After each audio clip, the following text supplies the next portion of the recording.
How did President Zelensky come to Washington?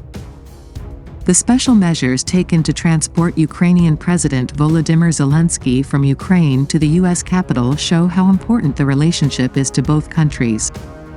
After visiting the front lines in eastern Ukraine on Tuesday, Zelensky's trip to Washington, D.C., began with a night train trip to Poland, where he reportedly flew a NATO reconnaissance plane and his F-15 combat aircraft.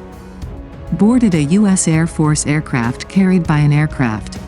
Reports of the Washington visit began circulating earlier this week, but were only confirmed early Wednesday morning when U.S. officials were convinced the Ukrainian leader was safely heading to the U.S. capital. The visit had been discussed for months, but final preparations were made quickly.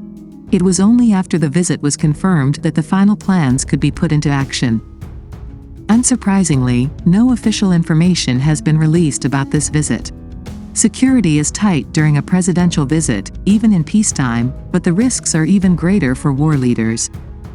Russian missile threats make air travel over Ukraine too risky, so Mr. Zelensky appears to have secretly embarked on a train trip to Poland via Ukraine, before reaching the border early Wednesday morning.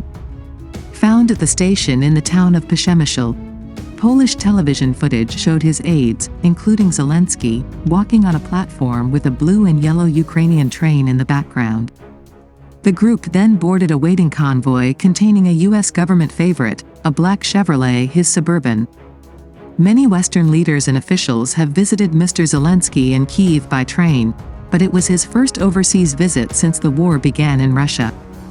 Shortly thereafter, flight data showed that a U.S. Air Force Boeing C-40B, believed to be carrying Mr. Zelensky, took off from Rzeszów Airport, about 80 kilometers, 50 miles, west. The plane was flying northwest toward Britain, but NATO reconnaissance planes scanned the area before it entered North Sea airspace. The sea is known to be patrolled by Russian submarines. Also, his F-15 fighter in the U.S., which took off from a base in England, escorted the flight that was part of Mr. Zelensky's journey.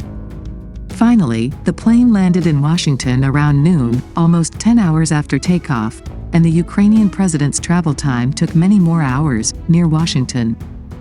Upon arrival, he received the same security guard as all visiting heads of state, but Mr. Zelensky's status as leader of a country at war with Russia made security officials particularly alarmed. We are fully aware that Russia has assets in this country and may try to do something, a senior official told ABC News. I know there are. Despite my concerns, the visit seems to have gone smoothly. On his way home Thursday, he made a brief stop in Poland to meet his counterpart Andrzej Duda. And on Friday, he returned to his desk in Kyiv and posted a short video on Telegram. We are working towards victory, he said.